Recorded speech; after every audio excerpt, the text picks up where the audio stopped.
Começa assim, com esse editorial, no blá blá blá, no YouTube, no X, no Twitter, onde você quiser assistir. Estamos no ar para falar, claro, do Ancelotti na seleção. Ele veio, o Salvador, o Messias, aquele que pode, quem sabe, ressuscitar o carisma, o talento e também as esperanças do Brasil na seleção brasileira. Ancelotti, finalmente um gringo. A gente sempre falava, tem que ter um gringo, tem que ser um dos nomes mais cotados, sempre foi o do Ancelotti, que é o maior vencedor de todos ali na Europa, ganhou 5 Champions, né? Se eu não me engano foram 5, 2 com o Milan e 3 com o Real, se não me falha a memória, um craque em conquistar campeonatos, e agora ele está à frente da seleção brasileira, vai ganhar uma fortuna, vai ter uma fortuna, mas bem menor do que ele ganharia se permanecesse no Real, ou se fosse, quem sabe, para o futebol árabe, aí ganharia muito mais. Ele está abrindo mão de alguns milhões para morar no Rio de Janeiro e comandar aquela seleção que é a maior campeã entre todas as seleções mundiais. O Brasil tem moral. Se o Ancelotti está vindo é porque o Brasil ainda tem moral. Ele quer no currículo dele ter ali esse período, essa missão de ter sido técnico do Brasil. E aí, Noblar, eu estou finalmente esperançoso. Eu costumo ser muito otimista e quebrar a cara em toda a Copa do Mundo. Eu sempre acho que a gente vai ganhar. Eu não consigo ser imparcial, mas dessa vez com o Ancelotti eu tenho motivo, não tem? Para estar esperançoso. Bom, Gustavo, com motivo ou sem motivo, com razão ou sem razão, você continua esperançoso. E não sou eu que vou lhe tirar essa esperança, não. Agora nós temos hoje dois fantásticos convidados, Craques. Não só por serem nossos amigos, mas por serem craques em futebol, em esportes em geral, que eles poderão responder melhor essa pergunta do que eu, do que você. Apresente cada um deles e vamos ouvi-los. Pois é. Aqui conosco hoje, Juca Kfouri, né, dispensa apresentações, e Bob Fernandes, que dispensa apresentações. O Juca, quem acompanha futebol, tem obrigação de saber quem é. Um grande jornalista que já está nessa área há décadas. E o Bob Fernandes também tem um currículo aí no esporte, apesar de ser mais conhecido na política. Bob já cobriu 6 Copas do Mundo, Bob. Foram 6 Copas do Mundo, 2 Copas da Confederação, 1 Copa América, 3 Olimpíadas, e também tem um pezinho no futebol, o Bob Fernandes, que a gente vai acabar entrando nesse assunto. Juca e Bob, obrigado pela presença. E aí, galera, vamos começar com o Juca e depois o Bob. Vocês estão agora acreditando no Hexa? Dá para ficar esperançoso?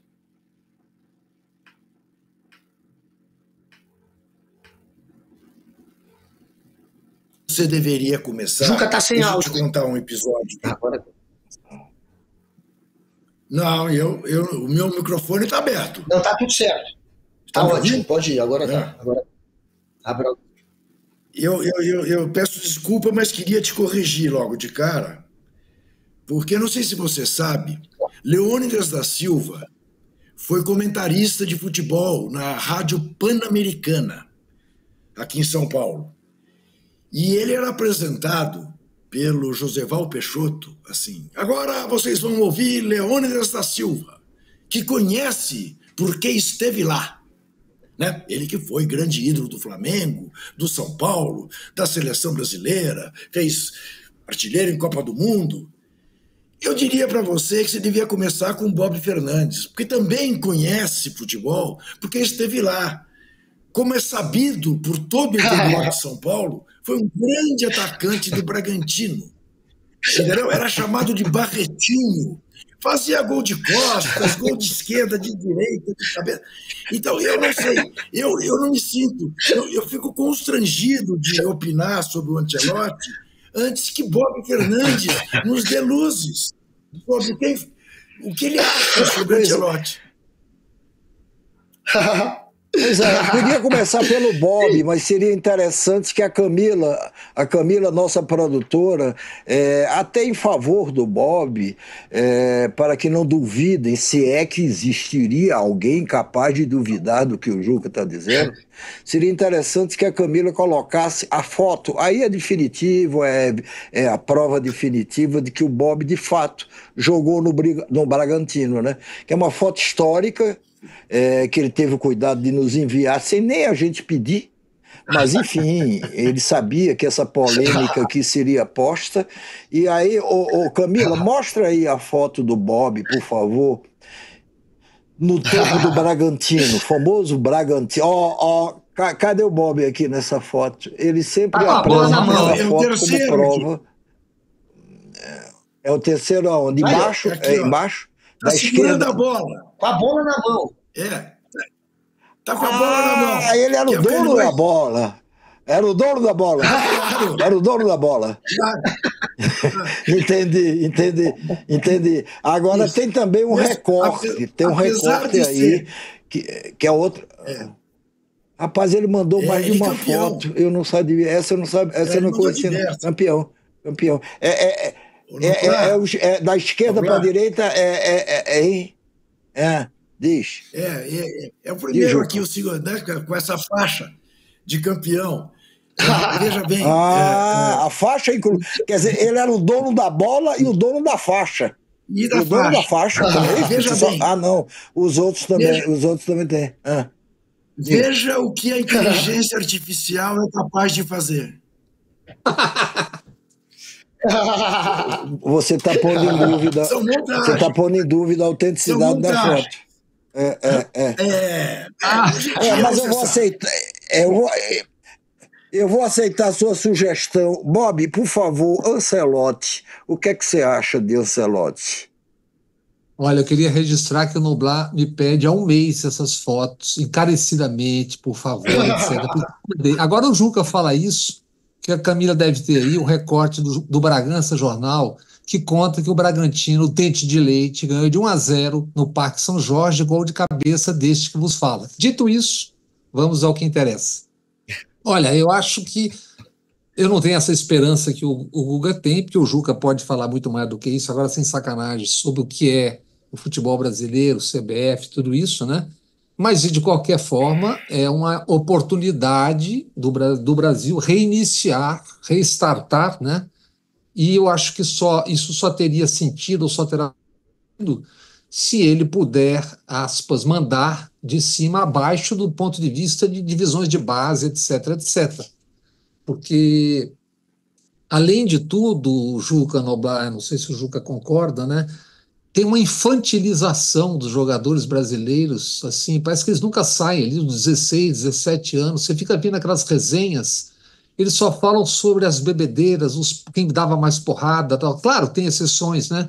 Mas então tem uma coisa muito infantil do futebol brasileiro. E essa história de que todo ano eles têm que ser o maior do mundo, o maior do mundo, o maior do mundo, o maior do mundo. Então, eu acho que é ótimo que venha o Ancelotti, apesar de tudo que a gente sabe, que todos os problemas, etc. Agora, vamos ver se ele suporta o que é isso aqui, né? Eu não tenho essa esperança toda, mas eu acho que, de qualquer forma, eu acho que é positivo. Já está na hora de um choque no futebol brasileiro, como, aliás, tem mostrado os técnicos estrangeiros todos que estão aqui, quase todos na ponta e a gente só na rabeira. Com a bola, Juca. Vai lá, sem sacanagem agora. Diga. Falando sério. Que era necessário um técnico de fora, eu não tenho a menor dúvida. Se o Ancelotti vem 2 anos atrás, assim que o Tite saiu da Copa do Mundo do Catar, seria a solução ideal. É aquilo que o Noblar disse. 5 vezes campeão da Champions, foi campeão espanhol, foi campeão na Inglaterra, foi campeão alemão, foi campeão francês. É o único treinador que tem 5 títulos nacionais em cada um dos países pelos quais passou. Claro, ele é um técnico de clube, do dia a dia do clube. ele é considerado muito mais um gestor de talentos do que propriamente um revolucionário tático. Ele, inclusive, é ídolo do Tite. O Tite o tem como paradigma. Ele é adepto de que a casa você começa a construir pelo alicerce. Em futebol significa dizer pela defesa, uma cabeça italiana. Por tudo isso, e por ser agora, há 1 ano da Copa, eu, se tivesse que escolher, escolheria o Jorge Jesus, que fez do Flamengo o que fez do Flamengo em 2019, a brasileira, né? Ele reinventou o futebol brasileiro no Brasil, né? Que andava muito europeizado, e é um técnico desse tipo de tiro curto, que pega uma equipe, dá tudo com ela, até a esgota, mas na primeira temporada bota para quebrar. Isto posto, estamos diante, mais do que de um problema de infantilização dos nossos jogadores, como bem se referiu o Bob. Estamos diante de um explícito veto da família Neymar ao Jorge Jesus. Então chega o Ancelotti. O Ancelotti terá de convocar o Neymar? Mas como se o Neymar não joga futebol há mais de 2 anos? Mas o Dorival Júnior o havia convocado. O havia convocado e dito que ia formar a seleção em torno dele. Só que na hora H, como só ia acontecer, ele estava de novo machucado, como está hoje, machucado. A convocação é dia 26, para 2 jogos das eliminatórias contra o Equador no Equador, e o Equador é favorito, está na frente do Brasil, e depois aqui em São Paulo contra o Paraguai. O Neymar só deve voltar no começo de junho. Será que o Ancelotti vai convocá-lo em fase final de tratamento? Esse será um bom teste para ver a carta branca que ele tem ou não. Tá? E terá este problema. 2 problemas. Ele está em baixa nesse momento na Europa. É claro que estar em baixa na Europa é um patamar muito acima dos nossos. Mas o time dele, que se caracterizava exatamente por ser um time sólido na defesa, no meio de campo e no ataque, tomou gol de tudo quanto é jeito do Barcelona nas últimas 4 partidas que fizeram. Domingo mesmo tomou 4.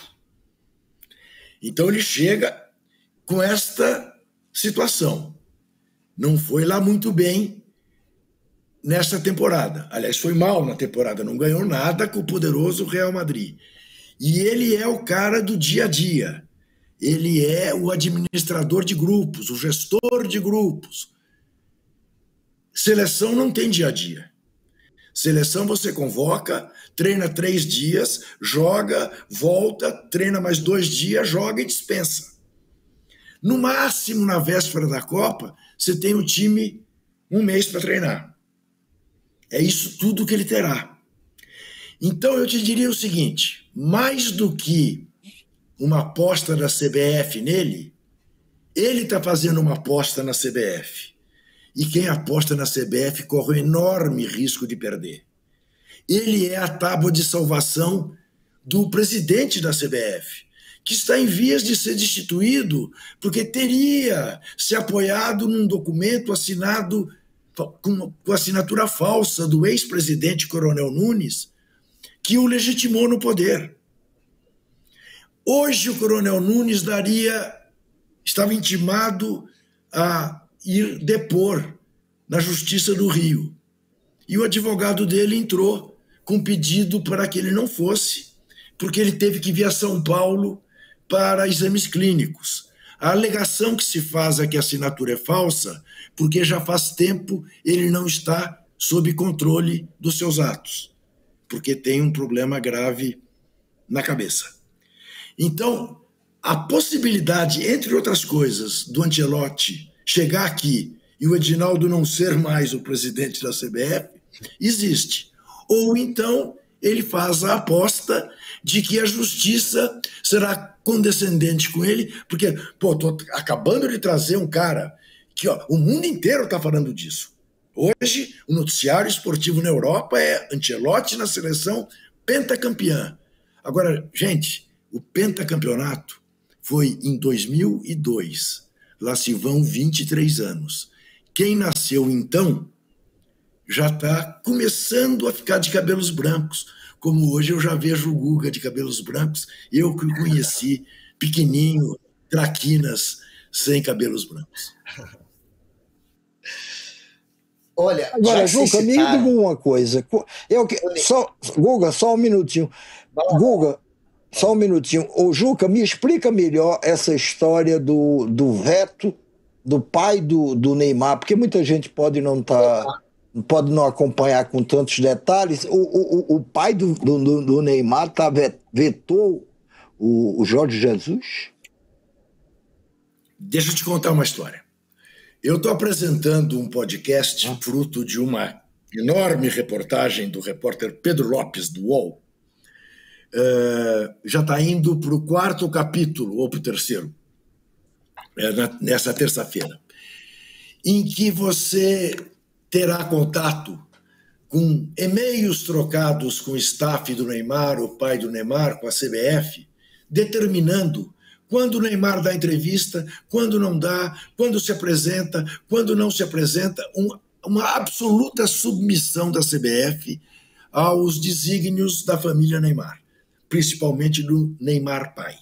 Tá? Lauro Jardim publicou, dias atrás, que Jorge Jesus tinha saído do radar da CBF porque o pai do Neymar fez chegar a Edinaldo Rodrigues que Neymar não gostaria de voltar a encontrar o técnico que, em última análise, deu-lhe um pé no rabo na Arábia Saudita. Disse, numa entrevista de imprensa, que o Neymar não estava em condições de jogo e que, portanto, não seria inscrito para o campeonato. O que apressou a vinda de Neymar ao Santos, onde ele não joga, ao que tudo indica, para, de alguma maneira, ele e o pai acabarem por participar de uma negociação que os envolva na compra do Santos Futebol Clube, que vire SAF, com dinheiro árabe. Entendeu? Então, é tudo isso. É tudo isso que está em torno. É isto. Entendi. Bom, falando em Neymar, já estão noticiando que o Ancelotti ligou no Neymar já, para sondar o Neymar, saber qual é os planos que o Neymar tem para o futuro dele, portanto entender se o Neymar tem interesse em jogar pela seleção. Também estaria indo atrás já do Casemiro e Neymar. Pelo jeito ele já está sondando. E aí? É um bom sinal ou um mau sinal? Bob, vai, começa, Bob. É mau ou é mau? É o seguinte, Guga, primeiro a gente precisa ver esse negócio do diz que falou, o que é, o que não é. Eu posso estar redondamente enganado, mas o tamanho do Ancelotti, só se ele fosse um idiota para se submeter à família Neymar na CBF. Ele não precisa vir para cá, ele pode ganhar 10 vezes mais fora. Ele se submeter a vir treinar o Brasil com um mínimo de garantia, tipo, meu amigo, eu mando no treco, eu não mando. Só se ele for um idiota. Ainda vamos descobrir que o Ancelotti, na verdade, era um grande idiota. Ele tem tamanho suficiente no futebol do mundo para dizer, não, vai ser como eu quero. Pode até não durar um mês. Não creio que ele se submeta ao pai do Neymar, como o Santos, infelizmente, está se submetendo e está começando a entrar por um buraco que talvez não tenha retorno. Eu estou dizendo o seguinte, pelo tamanho que esse sujeito tem. Não entendo por que alguém se submeteria ao Neymar. Ele é claro, ele vai ligar, você vai poder jogar quando, tal, até não duvido. Agora, se submeter ao pai do Neymar, definitivamente... Isso saiu no Globo Esporte, Bob. Só para eu dizer a fonte. Foi realmente a Globo que deu. Mas pode ser. Não, estou falando de uma outra coisa. Não estou falando do telefonema para o Neymar, eu estou dizendo se submeter, ele se submeter ao Neymar, é uma idiotice, porque o cara não precisa disso. Tem o tamanho que tem, até porque foi convidado, chega e fala, olha, me convidaram, querem que eu me submeta ao pai do Neymar, eu vou embora, até logo. Então ele tem todas as armas na mão para não se submeter. Se fizer, é porque é um idiota, não é o Ancelotti que o mundo conhece. Mas ele está interessado no Neymar, se tiver correta a apuração Mas da Globo interessado no Esporte. Neymar, se o Neymar estivesse jogando bola ou viesse a jogar bola mais um dia, coisa que eu não creio, Eu também ia querer, lógico. qualquer um estaria interessado. Agora, Mas o problema já... é o Neymar jogar. O cara chegou, jogou 2 partidas e nada. Agora, eu não duvido que ele tenha telefonado para saber, e aí, negão, tá afim ainda, vai jogar, tá morto, vai voltar daqui a 4 anos, tal. É que o problema é que o futebol também é o que tem de diz uma informação. O Juca passou informação. Outra coisa é o seguinte, ele ligou, beleza. Agora, eu não creio, não consigo imaginar o Ancelotti se submetendo a isso. Pode ser que eu esteja completamente enganado. E o O que Neymar, veremos.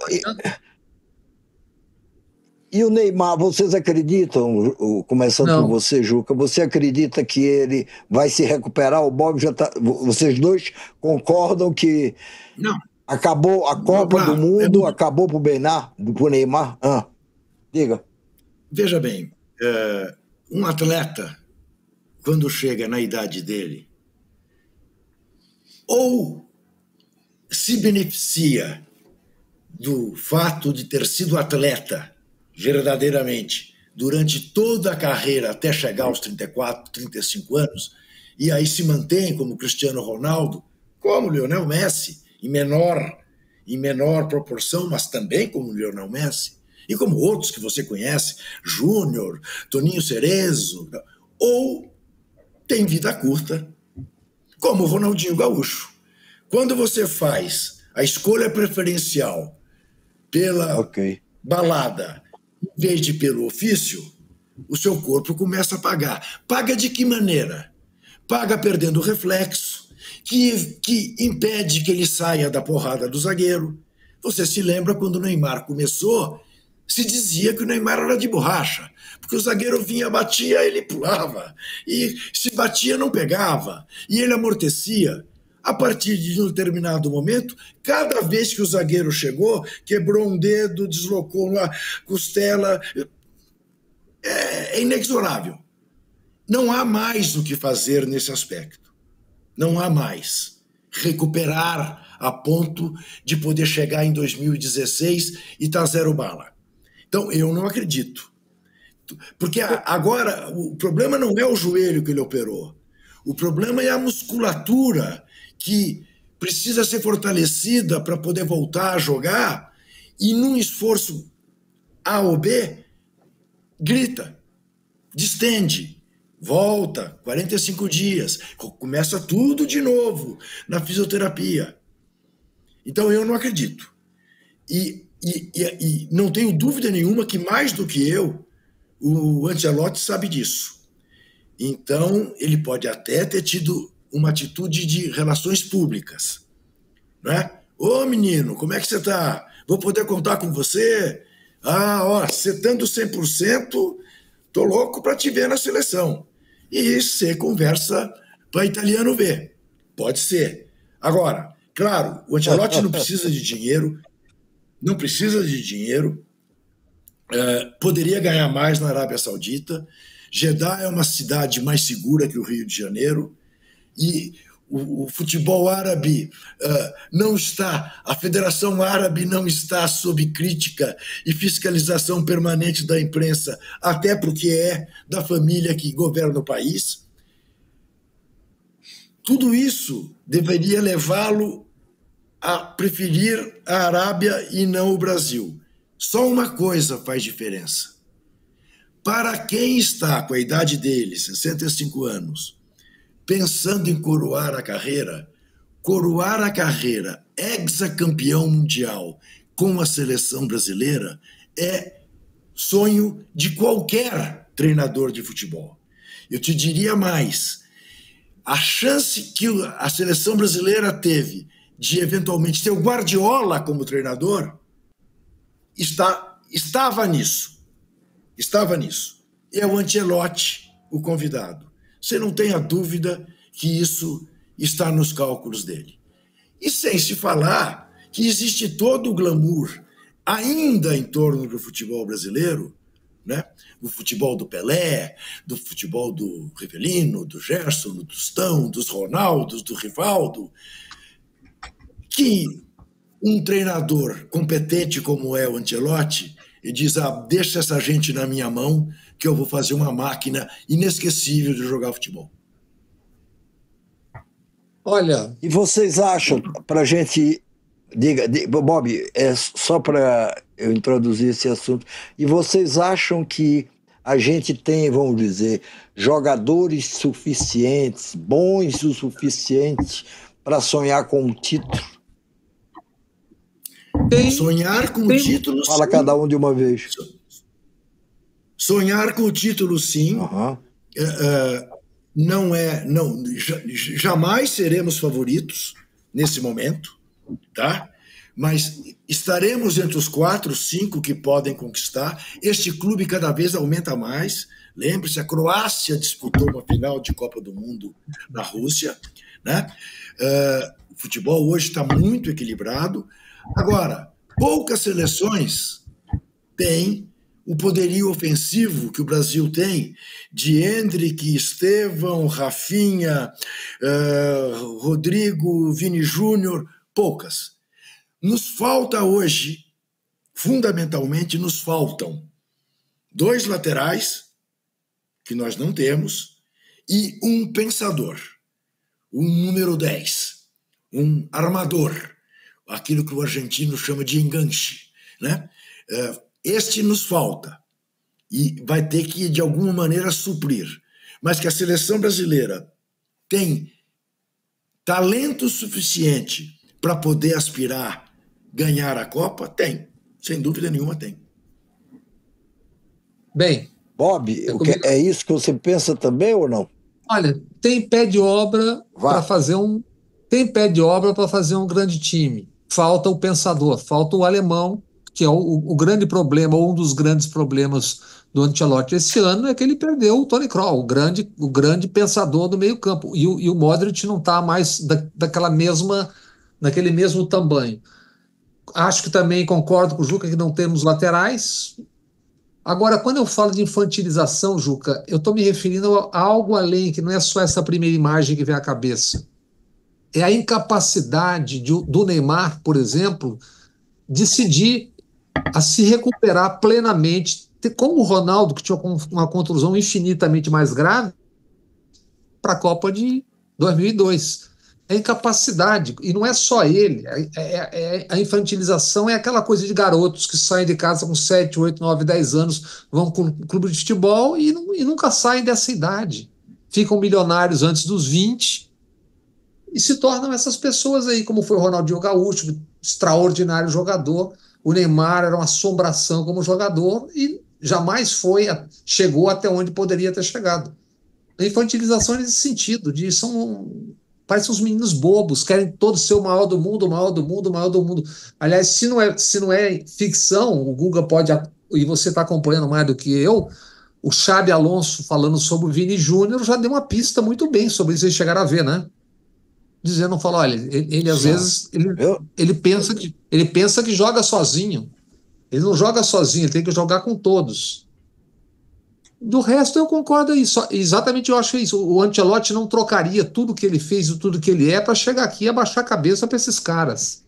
Se vai dar certo ou não, a ver. Gente, muito... Não, apenas para frisar que quando eu comentei o termo infantilização que o Bob usou, eu estava exatamente pensando nisso que ele acaba de dizer. É esta infantilização. A síndrome de Peter Pan. Todos eles padecem da síndrome de Peter Pan.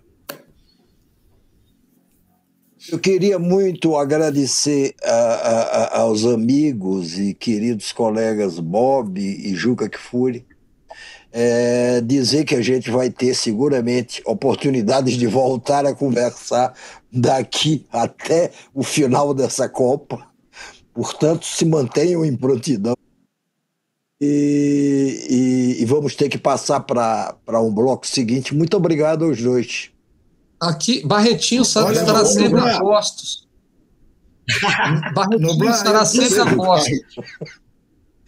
Eu corrigi o Guga na abertura. Quero corrigir o seu editorial, você me permita. Porque ainda bem que essa gente está trabalhando pouco. Ainda bem que o Congresso Nacional está de férias. Porque assim eles não fazem muita bobagem. Tá? Tchau. Ótimo, concordo com você. Tchau. Tchau, grande gente. Maravilhoso. O Guga,